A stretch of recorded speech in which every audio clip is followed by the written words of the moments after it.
Singapore's government is actually one of the most business-friendly in the world and has persistently rejected calls to adopt minimum wages for low-paid jobs. But they will make exceptions for certain service industries. And the first group to benefit is going to be the country's 55,000 cleaners. Miro is live in Singapore with all the details. Miro. Hi, Michelle. Yes, earlier on the program, you talked about the gap between the rich and the poor. And Asian countries, especially Singapore, is facing the same problem. Singapore is ranked as the 6th most expensive city. That's by the Economist Intelligence Unit. Boston Consulting Group also come out with a report and saying Singapore has the highest percentage of millionaires in the world. But at the same time, you also have low-paid workers, such as in the cleaning industry and the security industry. But the government is definitely doing something. Now, the point here, they came up with a new model called progressive wage model. How they're going to do it is they're going to throw out licensing rules. So companies in these industries, they will have to pay cleaners at least 1,000 Singapore dollars. Currently, according to the government data, the median wage for cleaners is 850 Singapore dollars. But that's not it, because it's not only the basic salary. They also set a few benchmarks. For example, 1,400 for experienced and skilled workers, and then 1,600 for supervisors.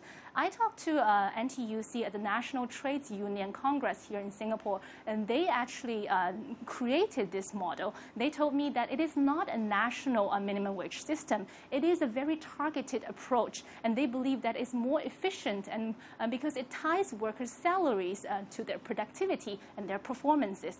Take a look at the story I did. Singapore is known as one of the cleanest places in the world. Cleaning is a big business here, but cleaners do not have big paychecks. The current monthly median wage for a cleaner is 850 Singapore dollars, compared to 3,000 for all industries. But that is going to change. Under a new licensing system coming into effect in September, companies will have to pay at least 1,000 Singapore dollars for entry-level cleaners. I had a friend also. They earn about 700 per month before this thing was implemented. And then they always complain it's not enough. Actually, to be frank, 1,000 is still not, especially when they have a family to support. Singapore has seen a huge rise in wealth over the past decade. The country's per capita GDP exceeds that of the United States and Germany. The Economist Intelligence Unit ranks it as the world's 6th most expensive city. But not everyone is getting richer. Public data shows the proportion of Singaporeans earning less than half the median income rose to 26% in 2011 from 16% just 9 years ago. At least 1 out of 10 Singaporeans at work earn less than 1,000 Singapore dollars a month. The Singapore government is skeptical about the national minimum wage, arguing that sometimes in some countries the minimum wage becomes the maximum wage. They also believe that they have found a better approach to help low-paid workers. The so-called progressive wage model ties workers' salaries to their skills and productivity.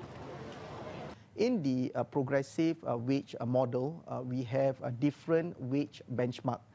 Each of these wage benchmark would correspond to a certain skills level, a certain level of productivity, and certain level of responsibility. Businesses have no problem paying more for talent. In fact, a lot of the cleaning companies have been using similar wage models to attract and keep workers. As Singapore continues to tighten foreign worker inflow, service sectors find it extremely difficult to recruit locally. We never have enough manpower because the company is expanding, but due to manpower constraints, we can't expand as fast as we would like. I hope that this model will bring in more locals into this industry, so the labor market will be not as tight as it is now. Whether the increase of basic salary will attract local Singaporeans to join the cleaning workforce is questionable, but at least every cleaner now can expect a minimum wage and a salary increase as they become more experienced. One thing I would like to point out is that this program is only for local Singaporeans. It's not including foreign workers. Here's another issue. A few cleaning companies that I've talked to, and they said that they don't mind paying workers more. In fact, a lot of them have been already paying workers more than $1,000. It's the labor crunch that they're facing is a big issue because Singapore has been tightening foreign worker inflows. And at the same time, Singapore has an aging population. The local talent pool is very, very small. So especially for small and medium enterprises, the big problem here is not wage, it's the manpower crunch. Back to you.